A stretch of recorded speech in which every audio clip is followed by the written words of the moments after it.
says, Holy Ghost is lay you down on a bed of feces. All right, enough of this shit. That's nice. That was fucking horrible, dude. That's great. There we go. There we go. All right, enough of that shit. We played some Slash there a little bit earlier. You are listening, of course, to Chris and John subbing in for the normal classic metal show, I guess. What are you? Are you a sub? I guess you're a sub? Temporal goes, oh, God, take mercy on me. Kill me now. Come on, that was pretty good. Did you hear my vibrato? I was like, lay I was in there. down. I was in there. I mean, Singing over. but you're Chris's a singer. head. You're supposed to sing. That's true. I'm a fucking horrible singer, but I still sing. You'll be singing on November 10th. I will be singing on November 10th. I'll be bringing it, man. I'll be bringing my best Robert Plant impression, buddy. We're not doing that song. You got to pick a new one. Oh, we're not going to do that We're one? not doing that one. All right, what songs do I have to choose from? Let's get the chat room involved. How about Rebel Yell? Can you do Rebel Yell? In the midnight Mo.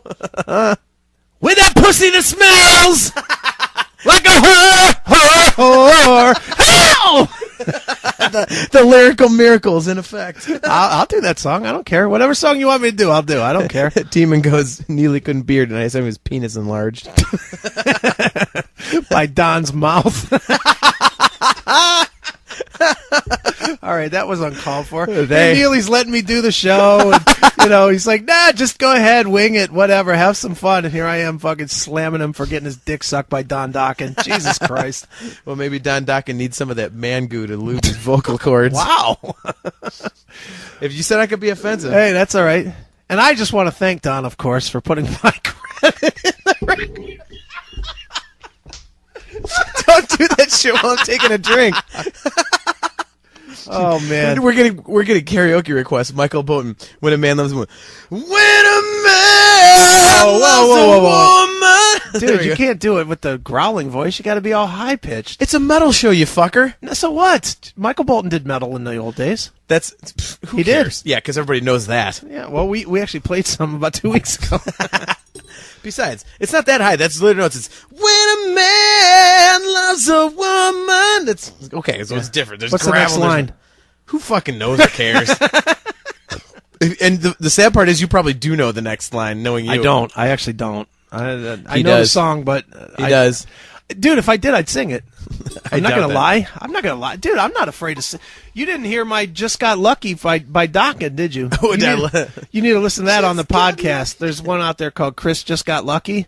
Oh, I didn't listen to that one. it's- Really? You were singing? It's a recording of, I don't know what I was doing. Temporal, I do too. It's a recording of me singing "Just Got Lucky" in 2002, and clearly I was pissed off at my old lady because there's a whole lot of "you're a cunt." That's all. There's a whole lot of fucking anger in that song. But you gotta listen to it. You'll hear my fucking stunning vocals. You'll hear halfway through the song me run out of gas. That's Steve the best Jackson, part. King of Wishful Thinking. If you're into that, dude, you have to look up the Newfound Glory version. It's actually kind of rocking. My cover band actually plays that song. Yeah. People get into it, ironically. Yeah. Do we have to hear that on November 10th? No, you didn't pick that song. Good. Good. But I would be okay if you played some Slash. Would you? Dude. Oh, dude, our guitar player Nick loves that shit. Yeah. Well, how was the show, dude? You actually went out and saw Slash, a week and a half ago? Yeah, a week ago Wednesday. It was fucking great, dude. The second time I saw him, and it was a killer show. And the cool thing for me, like coming from a musician standpoint, like you can tell, like when like the crowd was really into it. But Right. you can like as having been on stage a bunch, like you can tell when the band is feeding off what the crowd's doing. Right. And they were really into the crowd, and they were like, he didn't stop for a normal guitar solo. Right. He did like 3 different little guitar solos. He had this one blues jam. They just out of nowhere bust into this like slow blues kind of, Right. and he just starts like shredding and everything. It's like fucking. They were great. It was like, and the stuff they were pulling out was just awesome. Have you seen? Did you see Slash in the GNR days or no? No, I never did. See, I saw him in the GNR days, and it was such a fucking hit or miss experience. I saw GNR. Well, let's see. I saw him in Pittsburgh once. Then Metallica and Faith No More. MOL request received. Yeah, so it's stop. Endgame by body count. Yeah, all right. Whatever, MOL. Save your request. I'll play shit you like, all right? Fuck off. I'm trying, guys. I'm trying. I'll get there, all right? I care about the fans, damn it. Yeah, listen. Let's just... Anyway, let's so Guns N' Roses back in the Guns day. N' Roses, I saw them once with Metallica and Faith No More in Pittsburgh. I saw them... Shit's puke. Yeah, I saw them in California, I don't know, 3 or 4 different times. I saw them on the first gig of the Use Your Illusions show. This is a fucking cool thing. My cousin David used to be a bouncer at the Warfield. And wow, Jesus. And I got to see a lot of bands go in and play the... Hold on. As I fucking die here. And that was Throat Clearing by Chris Akin. Coming up next, we've got Phlegm. Yeah, we've got Phlegm. But no, I used to... A lot of those bands at the time would play the Warfield as their warm-up gigs, and they'd play under pseudonames or whatever. Uh-huh. But my cousin would call me all the time. He'd be like, dude, fucking Metallica's going to be playing here. So I'd go up to the Warfield, and I'd see Metallica play in a fucking club just working out shit. Ugh. And I saw Guns N' Roses at the Warfield. This is one of the best gigs of my entire life. I saw them at the Warfield. There was only maybe 300 people there. It was like a Tuesday or some shit, and they were playing under some name that nobody knew. I mean, it wasn't like Roses and Guns or something. It was fucking. It was like the Hoopty Hoops or something. It was Pistols and Lilies. Yeah, it was terrible. It was some name that had. It was. That's even too close. It literally was like the Hoopty Hoops or something. It was something just didn't make any sense to anything. And it was me and maybe 100 people, and it was all like their closest friends and whatnot that drove up from L.A. to see And this them. is when, like early 90s, like 90, 91? A month before Use Your Illusion tour. Okay, so like 92. Yeah. And they played almost 5 hours. It was fucking no opening band. They came on at 8 and played till like 1 in the morning. How the fuck did Axl Rose hold his voice because that long? they played some songs and then stopped midway through because they literally were just working it out. And if they saw that people weren't into it and whatnot, they just said, "Oh, fuck it," they stopped. So Basically yeah, picking the set list for the tour. Yeah, and that's what they were doing. What felt right, playing, up against this song and that song and whatnot. But I saw this show, and it was so fucking good. And then a month later, they played at Shoreline Amphitheater with Skid Row opening. Yeah. Which Skid Row was, just released Slave to the Grind right at that time. So Skid Row just fucking tackled it, and they were killer. And then, man, I'm choking. You got a beer? Yeah, great. MOL says he can only imagine some of the great thrash shows you got to see. Oh, I saw them all, dude. I saw Anthrax up there. I see Testament up there. I used to go see... at that time, it wasn't Death Angel because they had broken up, but they had the organization, which was everybody but the singer of Death Angel. Mm-hmm. I just used to go constantly to those shows. But back to Guns N' Roses. Yeah, Guns N' Roses. So I saw Skid. So it was Skid Row and Guns N' Roses at Shoreline Amphitheater. Skid Row came out and just fucking dominated for 45 minutes. Just ripped your fucking skull off. They were so heavy and so intense at that point. And then Guns N' Roses came out 3.5 hours later. Ugh. It fucking sucked. I mean, Guns N' Roses was great. I stayed till 3 a.m. to see the whole show, even though I had to drive an hour and a half back, and I had to be at work 3 hours from the time the show ended, so I just went with no sleep. Totally worth it, because Guns N' Roses killed. 3 hours. Incredible show. Played till like 3 a.m. It was the shit, dude. Yeah, I used to see a lot of great shows like that, though, because I saw Metallica do the warm-up gig today on the Green in 91. Oh, that dude. was the shit. They played the warm-up gig at the Warfield. That was killer. And then I went today on the Green. Day on the Green, best show of my entire life. It was Metallica, first show of the Black Album. Yep. It was Queensryche, first show of the Empire Tour. Yep. It was Soundgarden doing Bad Motorfinger. Oh, yeah, I can't wait to miss that. No, I love Soundgarden. They're fucking terrible. Song garbage. You're crazy. No, they're fucking shit. Move on. And it was Faith No More, first gigs. It wasn't their first show, but it was one of their very first shows on Angel Dust. Really? And all four bands... All four bands played full sets, no 30 minutes from any of them. Each one of them played an hour and a half. It was 12 hours. It was the fucking best show of all time, dude. I came home. It's a true story. I came home after the gig. I come in the bedroom. The old lady's in bed. You know, it's like 4 a.m. or whatever. She's like, "Hey, how you doing? Blah blah blah. Did you have a good time? Blah blah blah." And I get undressed. I take my shirt off and I lay down in the bed. I'm just exhausted, right? Uh-huh. And she looks at me and she's like, "What the fuck happened to you?" I was like, "What are you talking about?" My back was straight black. Just from what? Bruises. Because were you moshing? Yes, for 12 hours. I stayed in the mosh pit for the entire show, and I was beaten so bad that my entire back, I have pictures of it somewhere. I'll see if I can pull them up online. My back literally looks like a fucking tattooed black sleeve. Are you serious? It's just beaten to death. I was completely beaten up. But I didn't care, you know. It was fucking, yeah, well, yeah. And Metallica's my favorite band, so at that time, so it was like I wasn't, you know, about a band that went in the shitter. Yeah, that's a whole nother discussion. Well, they did, dude. At one time, and I'll put this out there for anybody, I've never seen a better band than Metallica in the late '80s and early '90s. Oh, dude, nobody. Dude, Live Ship Binge and Purge is worth the purchase price just for that show from the fucking San Diego Justice show, tour. right? That Seattle or Seattle too. Yeah, fucking that. It was so good. Yeah, dude. Oh my god. They were. I mean, Pantera is probably my favorite live band of all time because they just crushed it live. Oh. But for one show, I would take the Metallica Day on the Green over anything. They were so fucking good and just. I just wish Lars wasn't in his fucking AC/DC phase. Yeah, I know. Well, now he stinks. But he stunk back then. As soon as he started getting into that crap. Yeah, but back then he was still. He still wanted to be Lars metal god. You know, he still wanted to be a metal guy. That guy's a fucking talk about ruining a band. Like Metallica was my favorite band back then too. I told you that they were talking at 45 CDs and posters and fucking. I could still tell you any Metallica trivia question. Sure. Like that guy shit on that band. Absolutely, he certainly did, man. It just didn't go anywhere. But anyway, yeah, Guns N' Roses in the day were incredible when they would get on stage. It was just getting them on stage that was fucking a problem. Slash's biography said that was one of his biggest things. He couldn't handle the unprofessional. He was as fucking drunk as he was back then. He couldn't handle the. Well, he would show up on the stages. I mean, he showed up and played his ass off, whatever time, wherever he was. Yep. I've never seen Slash play bad, and I've seen Slash solo, and I've seen him with Snake Pit, and I've seen him with Velvet, and I've seen him with Guns N' Roses, obviously, 8-10 times or whatever, and he's always killer. And I mean, it's funny because I get a lot of shit because I don't think Slash is an elite guitarist. I certainly appreciate his sound, and I certainly know that if you hear 2 notes of Slash, you know it's Slash.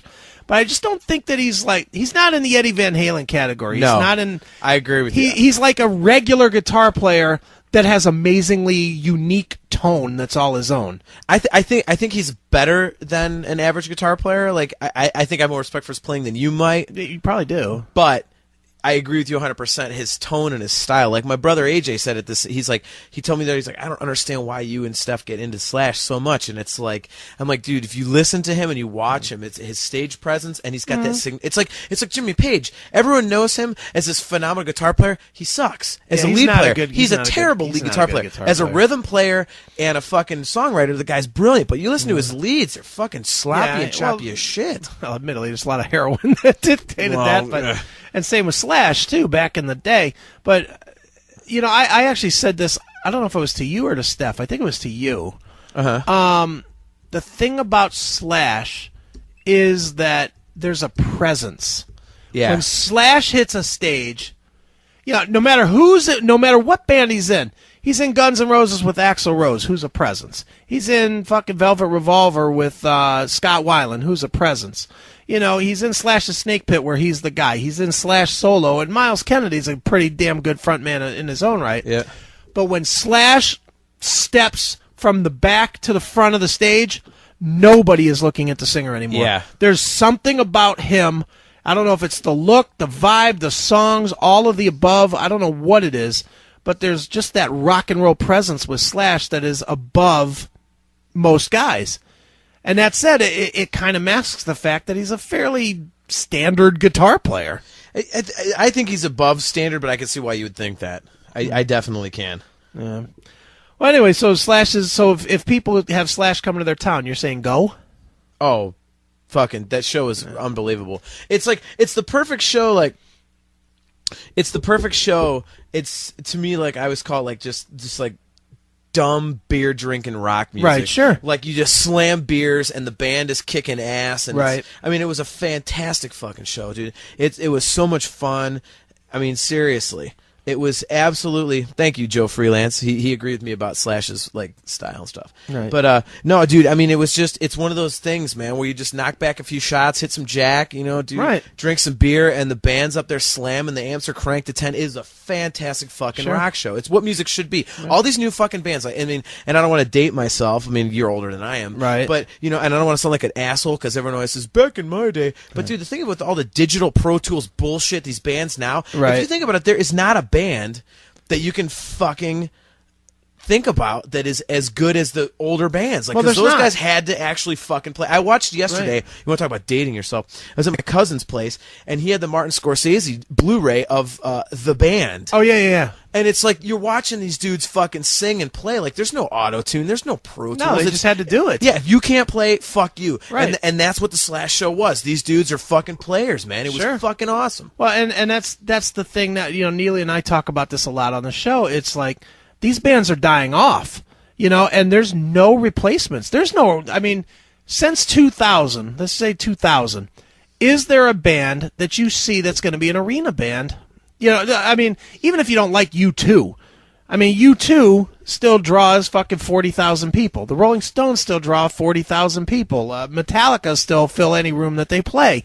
Even like a 9 Inch Nails, will fill any room that they play. But anything from 2000, I mean, the biggest bands in our genre are what? Like Slipknot, Disturbed, Korn, whatever. All those bands. Godsmack can go fuck themselves. I hate that they sold records like that. But man. Which one of these bands is going to be an arena band 5 years? If they are even now, there's no one. None of them. And that's a scary thought because it's going to really push rock into the clubs, and it's going to be, you're going to get a lot more country and a lot more fucking rap that's dominating, which is a sad thing for, the kids that are like us when we were kids.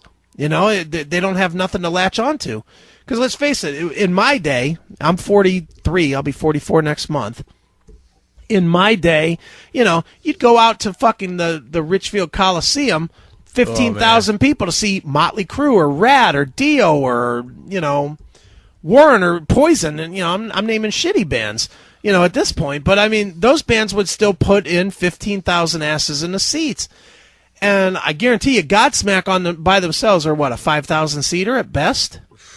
Dude, Godsmack, if I have to hear one more fucking person tell me they're a great live band, I'm like, dude, they have fire. They're boring. It. They're horrible. They're boring. When I was at the ooh, man, I love this. Demon just gave us a great request. What'd she say? Peter Criss. That's the kind of sugar Papa likes. Dude, when you get a Peter Criss request, that's pretty badass. I might pull that out. Oh, dude. No, anyway, but, I mean, what the fuck was I even saying? About I'm thinking about kids. Well, we're just talking about Godsmack. Oh yeah, when I went to the Headbangers Ball relaunch show, and they had the band from back in the day, which was Anthrax, right. and then they had a new band, which was Godsmack. Anthrax fucking butt raped them. Right. Seriously, Godsmack was a 14-year-old boy in the Penn State shower, and Anthrax was Jerry Sandusky. That's how brutal they fucked. I mean, it was horror. It was just. Anthrax is great. They always have great live sound. They're a fucking phenomenal live band. And Godsmack comes out, and they were just. I mean, the bass player. Like, if you gave him like a 3-foot spot to stand on, if you move off of this, your wife and kids and everything you care about dies. Sure. He wouldn't have had a problem with it. He moved that little. The guitar player didn't do much. Fucking Sully comes out in this faggoty Beatles-looking jacket. And I'm like, and the only dude who was cool was Shannon Larkin. The drummer was going fucking crazy. He's an old school guy. Yeah. Shannon's the old school guy. Yeah. And the rest was just trash, and the crowd's going nuts. I'm like, what the fuck? Is this what music has devolved into? Well, fuck you. Well, dude, it's so sad. I mean, and when you think of what the kids... I mean, I remember listening to the radio MMS or WGCL back in the day. That's how old school I am. Before GCL. Before fucking it became NCX. And I mean, you used to even bands that I know everybody likes to dog me for listening to, Journey or Styx or whatever. I mean, Everyone's got their those guilty bands pleasures. used to bring it live. They used to bring it live. Everybody, Fuck, and they still do. They still do. But Godsmack, I saw Godsmack's first ever concert as a signed band. Their first ever concert as a signed band. They played in front of me and 11 others at fucking Peabody's Down Under, the old Peabody's. For the Voodoo Tour, and they kicked ass. Can we have a moment of silence for old Peabody's with the fucking poles on stage? Oh, man, that was the best fucking place ever. It really was fun. I actually saw Iron Maiden there once. That's the biggest band I ever saw there. Iron Maiden with fucking Blaze Bayley. The first show that they ever came to town with Blaze Bayley, they played Peabody's. Oh, well, dude, Blaze Bayley was so bad in that band. But it was before anybody knew that he was bad. It was before the record was out, so people didn't know. So bad. That's horrible. Man on the Edge, Yeah. cool tune, but when you know it's about that fucking, Michael Douglas movie. Right. It's like, oh my God. Yeah, I feel bad for Blaze. I mean, Blaze is actually a friend of the show, but he joined Iron Maiden right at the exact time that Steve Harris forgot how to write songs. It was fucking hard, and that's really it. The guy's not a terrible singer. I challenge. Oh, he's a good singer, but for Iron Maiden, just horrible. He didn't fit Iron Maiden, but No, I'll not challenge at anybody all. to go find his Shotgun Messiah solo record. Holy fuck, is that a good record? What, the Blaze Bayley record? Yeah, It's just called Blaze, and the name of the album is called Shotgun Messiah. Oh my God, that's one of my top 10 albums ever of any kind of music. So, all right, we've rambled on and on about this. Why don't we get into some tunes? Because I need more drinks. I have a better idea. All right, what do you want to do? So I have a text message from my ex we were talking about. All right, is she listening? She's trying to log on. A lot of people are having a problem getting it on their computers tonight. I don't know. What the fuck? But anyways, so my ex, the hot ex that Chris was talking about. Steffi, or? Yeah, Stephanie. All right. Her daughter's 17 and went to homecoming tonight. Okay. Very beautiful little girl. She's like 4'11". I love her. Her name Fuckable? is Drew. I know. Dude, no. Inappropriate. Drew is a beautiful little lady. She's very classy. Anyways, got a text message. I said, Yeah. She says, what the hell could you be saying? Because I posted on her Facebook. I said, hey, we're talking about you on the radio. Yeah. So I said, she goes, could you be saying about me in a text? And I said, here's the website. And she says it won't come up. And then I get a text and it says, we won't play. What's going on? And then she said, Drew got kicked out of homecoming because the driver and his girlfriend and her sister were drinking and they found roaches. Same girl who Nice. got in the drunk driving accident last year got them all kicked out. Nice. So basically, my ex-girlfriend's classy, beautiful little daughter got kicked out of homecoming because of some complete fuck up. Nice. Like, he was busted with roaches and beer at a high school dance. Like, love it. Oh man, That's awesome. Woo. Well, we just played Slash for her. yeah. There you go. There it is. Well, there's Slash, so at least her night's a little better. No shit. God damn. Nice. So Well, anyway, let's get into some tunes, dude. This is a band that we're gonna play, a band that's one of my favorites and probably my favorite singer that is out there. Who? Glenn Hughes. That motherfucker. You have no idea. I'm sure, and that's fine. It's You don't all need right. to. I love Glenn Hughes. I am a total fan of everything that he's ever done, whether it's Deep Purple or his solo stuff or this new he's band. got pipes. Yeah, the guy can sing, man. But this is his latest band. It's called Black Country Communion. It's him. It's Joe Bonamassa, the guitar player. It's almost like the English version of Chickenfoot. It's almost like a B-level supergroup. Yeah, well, they call it a super group. I mean, I think Jason Bonham is in it, and Speaking of Jason Bonham, are you looking forward to that fucking Led Zeppelin that's coming No. out? Oh, dude, it's great. Is it? Yeah, dude, the first few, it's tuned down obviously because they're in Yeah, the 70s, but which is why I don't want to hear it. the first couple songs like Plant, you could tell he's keeping in his low range, but I'm Right. telling you, dude, as that his pipes like they pull out some shit. They played one of the tunes they'd never played live before. They pull out some really cool shit, That's and cool. it sounds great, dude. It's really I'll have worthy. to, I mean, obviously, I'll buy it at Zeppelin. I will for It's sure worthy. have it, but Sorry to cut you off. And no, always it's all going good. here. I have this bootleg of Zepp from '77 at the Coliseum, a soundboard boot called Destroyer. Best fucking live concert ever. I can't believe that they haven't at this point just put it out because it is fucking amazing. Dude, Zeppelin is one of those bands that is just, I mean, yeah, they're legendary, so it's easy to go, they're so good, but no, Yeah. dude, like, I'm sorry. John Paul Jones is probably the most underrated musician in the history of music to me. He's one of them. He's definitely there. The amount of shit that guy can do and the amount of weight he gave Well, to that sure. band, ugh. Sure, he definitely created between him and Bonham. I mean, that bottom end is untouchable. Dude, I love it because we were just like we were watching the band last night. Right. My cousin was telling me, he's like, "Look, man, he's got tape on his cymbals. He's trying to keep it Right. quiet." And I said, "Dude, and here's the thing, fucking John Bonham was putting tinfoil on his drums to make them goddamn louder." Right. And I'm like, "That's so cool, dude." So, anyways, yeah, I don't know if we should keep talking music or just start getting offensive. We'll get offensive in a bit because I need more drinks. But let's play some Black Country Communion, and we'll play some Chicken Foot right behind it. Only because these two songs. This was the single from Black Country, and this is the single from Chicken Foot. And I want you to listen to them and see. I think they're comparable songs, and I think they're comparable bands. To be honest, they're very similar in style, and certainly are. I mean, I know you know the Chicken Foot stuff, so you know that stuff's very listenable and fun. And Black Country is one of those bands that's very listenable and fun, and big thick bottom end too. So let's check it out. This is Man in the Middle. It is Chicken Foot, or no, it is not. Fuck, I've been drinking. It's Black Country Communion. I'm a little drunk. It's okay.